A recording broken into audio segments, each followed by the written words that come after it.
Bienvenue dans cette nouvelle analyse. Aujourd'hui, on s'attaque à un monument, un vrai casse-tête pour tous ceux qui apprennent le français. Ah oui, Le genre grammatical des noms. Le masculin, le féminin. Pourquoi est-ce qu'une table est féminine, mais un bureau, c'est masculin? c'est la question à 1 million. On a l'impression que c'est complètement tiré au sort, quoi. Et C'est c'est un peu décourageant au début. c'est souvent le premier grand mur auquel on se heurte. Pour un locuteur natif, c'est intuitif, c'est presque une musique. Oui, on le sent. Exactement. On sent que le chaise, ça sonne faux, c'est une mauvaise note. Mais pour quelqu'un qui vient d'une langue sans genre, comme l'anglais par exemple, c'est juste une complication qui paraît totalement arbitraire. C'est ça. Le mot est lâché, une complication. Et justement, pour explorer un peu cette frustration, on a une source intéressante aujourd'hui, c'est un guide d'apprentissage. D'accord. Il s'appelle The Gender Blueprint, Master French Masculine and Feminine. Alors si on traduit, ça donne quelque chose comme le schéma directeur du genre, maîtriser le masculin et le féminin. Schéma directeur, c'est un terme très fort, ça. Ça sonne très architectural, presque infaillible, carrément. Et ce n'est pas tout. Le sous-titre, c'est Easy Memory Tricks. Donc, Astuce mémonique facile. voilà. Donc, notre but ici, ce n'est pas de faire la liste de toutes les règles. Ce serait interminable. L'idée, c'est plutôt de décortiquer cette approche. Est-ce qu'il existe vraiment des raccourcis pour éviter d'apprendre tout par cœur? C'est une excellente question. Parce que ce genre de guide, en fait, c'est une réponse directe à une frustration massive sur le marché de l'apprentissage des langues. Ils ne vendent pas juste une méthode, Il vend de l'espoir. ils vendent l'espoir, exactement. La promesse, c'est qu'il y a un système caché dans ce qui ressemble à un chaos. Et que ce guide, eh bien, il nous en donne la clé. Alors allons-y. Plongeons dans ce fameux schéma directeur.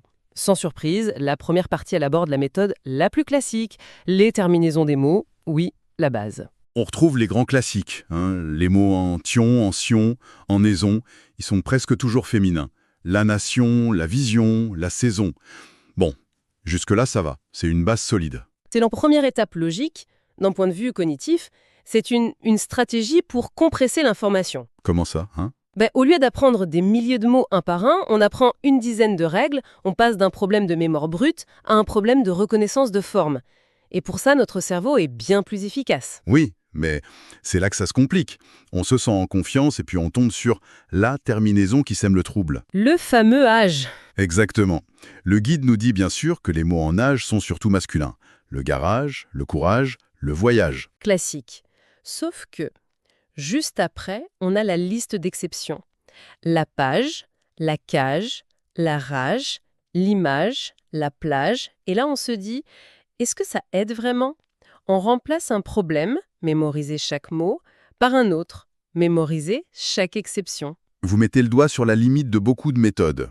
Une règle avec une longue liste d'exceptions, ce n'est plus vraiment une règle, c'est de la mémorisation déguisée. Mais c'est là que ce guide devient intéressant. Ah, Au lieu de juste lister les exceptions pour âge, il propose une astuce, une mnémonique visuelle. c'est-à-dire? Il dit en substance, pensez aux exceptions féminines comme à des choses plates ou des cadres. Attendez, une page de livre, c'est plat. Une image, c'est dans un cadre. Une plage, c'est une étendue plate. Une cage, c'est fait de barreaux plats. Ah, c'est pas mal du tout ça. On crée une association, une catégorie sémantique pour les exceptions. Voilà. On ne les apprend plus par cœur, on les range dans une sorte de boîte mentale. Le garage, c'est un volume, mais la page, c'est plat. Ça, c'est le genre de truc qui peut marcher. Précisément, le guide transforme une exception qui semble illogique en une sorte de sous-règle qui, elle, a une logique. La vraie valeur, ce n'est pas l'info elle-même, mais la façon de la structurer pour qu'on puisse s'en souvenir. D'accord, je commence à voir. Le schéma directeur, ce n'est pas un plan parfait, mais c'est une collection de techniques pour se construire des repères. C'est ça, des palais de mémoire. Est-ce qu'il y a d'autres pépites, comme ça, dans le guide? D'autres astuces qui sortent un peu de l'ordinaire? Oui, il y en a une que je trouve particulièrement poétique et très efficace. Ça concerne les noms d'arbres et de fruits. D'accord. La règle générale, c'est Mhm, la plupart des noms d'arbres fruitiers sont masculins, mhm. mais les fruits qu'ils produisent sont féminins. Ah bon? Attendez, donc on a le pommier qui donne la pomme, Oui, le cerisier qui donne la cerise, oui. le bananier, la banane, le poirier, la poire. Mais c'est incroyable, ça marche. Ça marche très souvent. C'est plus qu'une règle de grammaire, c'est une petite histoire. On visualise l'arbre masculin qui donne naissance au fruit féminin. C'est beaucoup plus puissant qu'une simple règle de terminaison. Exactement. L'astuce fonctionne parce qu'elle fait appel à une image mentale forte, presque un archétype. Elle connecte la langue à une logique du monde réel, même si c'est une logique un peu construite. C'est infiniment plus collant pour le cerveau. Donc le guide ne dit pas juste quoi, il propose un pourquoi qui aide à mémoriser. C'est tout à fait ça. Alors bien sûr, il y a des exceptions, comme le citronnier et le citron, mais le modèle général est quand même très très solide. Donc si je comprends bien, la philosophie du guide, ce n'est pas de dire que le français est logique, c'est plutôt de donner des outils créatifs pour naviguer dans son apparent chaos. Oui, le but n'est pas d'avoir bon à 100%. L'idée, c'est de se donner un avantage statistique énorme. Le principe de Pareto, le 80-20. C'est ça, appliqué à la grammaire. Si ces astuces permettent de deviner juste dans 80% des cas, c'est déjà une victoire immense. La maîtrise, promise dans le titre, ce n'est pas l'infaillibilité, c'est la confiance. La confiance de savoir qu'on a de grandes chances d'avoir raison. Et la capacité du coup de se concentrer sur les 20% d'exceptions qui restent. Mais est-ce que cette approche du 80-20, ce n'est pas un peu un piège ? Savoir qu'une règle a 20% de chances d'être fausse, ça peut créer une hésitation constante, non? C'est une objection très pertinente. On se demande à chaque fois, ok, ce mot-là, il est dans les 80 ou dans les 20 ? On passe d'une certitude, celle de ne pas savoir, à un doute permanent. Je vois ce que vous voulez dire. Mais la réponse, je pense, elle est dans la gestion de ce qu'on appelle la charge cognitive. Pour un débutant, le poids de devoir mémoriser des milliers de noms, c'est paralysant. On n'avance plus. On n'avance plus. On ne peut pas se concentrer sur la construction de phrases, la prononciation. Ces règles, même si elles sont imparfaites, elles automatisent une grande partie du travail. Elles libèrent de l'espace mental. D'accord. Alors oui, il y aura des erreurs. Mais l'apprenant peut commencer à parler, à communiquer. Et c'est ça le but final. Les erreurs, elles se corrigeront avec le temps, avec l'exposition à la langue. C'est un peu comme apprendre à conduire en fait. Au début, on suit des règles très strictes. Les mains à 10h10, on vérifie les rétros toutes les 5 secondes. C'est une très bonne analogie. C'est rigide, ce n'est pas toujours la meilleure façon de faire, mais ça permet de gérer la complexité. Et avec le temps, ces règles deviennent des réflexes et la conduite devient plus fluide, plus intuitive. C'est une analogie parfaite. Ce guide, c'est l'auto-école du genre grammatical. Il donne un échafaudage pour construire sa connaissance. Le but, c'est qu'un jour, on n'ait plus besoin de l'échafaudage. Parce que le bâtiment est solide. Voilà, la connaissance des règles se transforme en intuition. Alors, au final, qu'est-ce que ça veut dire pour la personne qui nous écoute et qui galère avec ça? Le premier message, pour moi, il est assez rassurant. Oui, Cette difficulté, elle est tellement universelle qu'il y a tout un marché de guides comme celui-ci pour y répondre. Donc, ce n'est pas un échec personnel si on trouve ça difficile? absolument. Il faut déculpabiliser. C'est une caractéristique de la langue, point.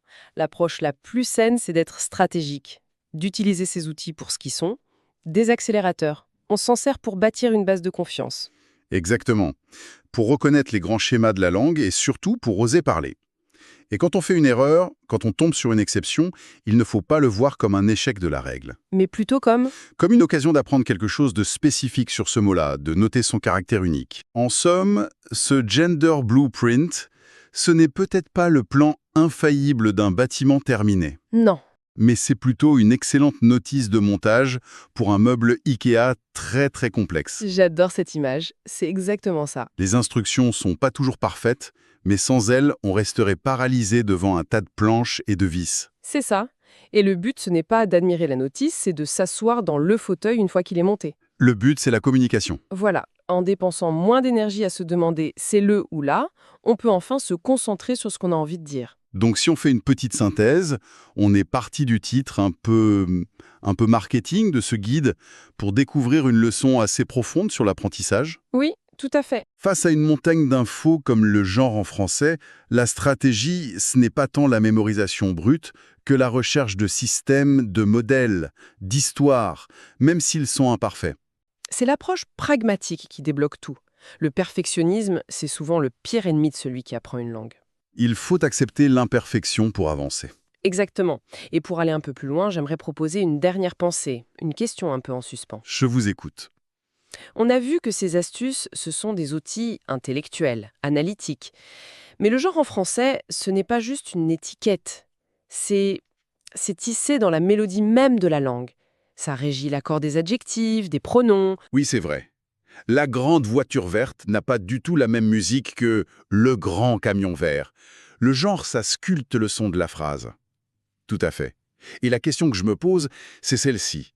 À force de s'appuyer sur des béquilles analytiques, sur des trucs pour déduire le genre, est-ce qu'on ne risque pas de freiner le développement de la véritable oreille musicale du français? Ce sentiment instinctif des natifs. Ce sentiment-là, oui. Le véritable schéma directeur, au fond, ne serait-il pas une immersion si totale, si longue dans le bain sonore de la langue que, que la table sonne juste et que le livre sonne juste, sans même qu'on sache pourquoi? Sans avoir besoin de la règle. C'est le passage de la connaissance à l'intuition, savoir la règle contre sentir la musique. C'est peut-être ça la dernière étape de la maîtrise. C'est le moment où on jette la notice de montage parce qu'on n'en a plus besoin. L'outil a rempli son rôle. Le vrai succès pour l'apprenant, c'est le jour où il se surprend à corriger sa propre erreur, non pas parce qu'il se souvient d'une règle, mais simplement parce que ça sonnait faux.